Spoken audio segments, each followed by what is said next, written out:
This is Mark Bell from SuperTraining.tv, Super Training Gym, the strongest gym in the West. Happy freaking New Year. We got some questions to get to here today for the Power Project. Question number one comes from Candido Training Headquarters, and he wants to know what's my raw strength like, and most specifically, what my raw bench is, because he's noticed how jacked I am. He said, you're a lot better built than most other powerlifters out there, which is the truth. Anyway, he wants to know what my raw strength is at. I'd say if I had to give it a go and had to give it a try, I could probably bench around 525 or so right now. My shoulder has been really, really grizzled, and I haven't even really handled much over about 400 over the last few weeks, trying to fix this thing up and nurse this thing back to health and get this thing ready to rock and roll. But that's about where my strength is at right now.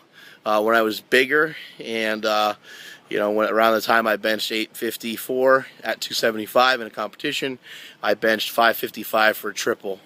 I don't want to say it was like smoked or anything like that, but it wasn't that difficult. It was probably to the point where I could have snuck out another rep or so. The most I ever did off my chest in training is 575.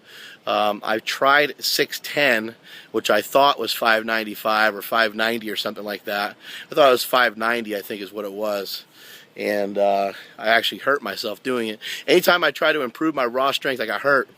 And that's how I invented the slingshot, and that brings me to my next point.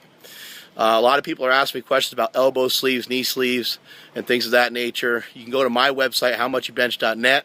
I sell a 26-inch wrap, a 36-inch wrap, and a 42-inch wrap. The 42-inch wrap is the most versatile. It's called the multi-purpose wrap. You can wrap it around anything you want. Your wrist, your forehead, your testicles, your knee, your calf, your quad, whatever.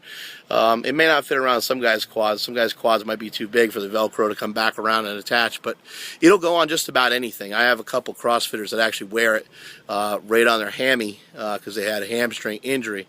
But you can go to my site for that, and they work awesome on anyone with patella tendonitis, anybody who's got just any sort of knee pain. It works great on deadlifts, works great on squats.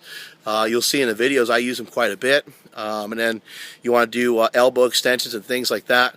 They put a tremendous amount of stress on that elbow, and now you can get some relief by just throwing on some wraps real easily, or even like an elbow sleeve. The great Ted Arcidi, the first guy to bench over 700 pounds, used to wrap his elbows in kind of almost like a knee wrap type thing, and he would do heavy ass tricep extensions, skull crushers. I think somewhere in the 350 to 400 pound range, something crazy like that. And so let's see what else. I was also going to mention as far as arm sleeves and elbow sleeves and knee sleeves, back and belts and things like that. Go to jackalsgym.com. They have the reband stuff. That's the best, some of the best stuff on the market. Neoprene, heavy duty, it'll last you a long time, and it also usually has a Velcro strap on it. So then you can kind of secure the area and get that little extra pressure on the injured area. And all these things can help you lift more and allow you to lift safer, such as something like the slingshot, something like a knee wrap. Those of you who are raw, those of you who are doing CrossFit, you should look into belts. You should look into knee wraps, not use them all the time. Maybe you don't want to wear squat briefs. I understand that. Maybe you don't want to wear a squat suit. Maybe you don't want to ever try on a slingshot or any of that stuff. But you should at least look into buying a belt. You should at the very least, look into getting a pair of knee wraps, because again, you're going to be able to overload your body, be able to handle more weight. Your body gets used to that, you get more confident, and you start to build strength in other areas. It's not just about the squat. When you're squatting, you're not just building strength for the squat, you're trying to build strength overall for everything, so you can kick more ass on everything you do in life. And I'm hungover, I got to get out of here, and that is it from supertraining.tv. Later.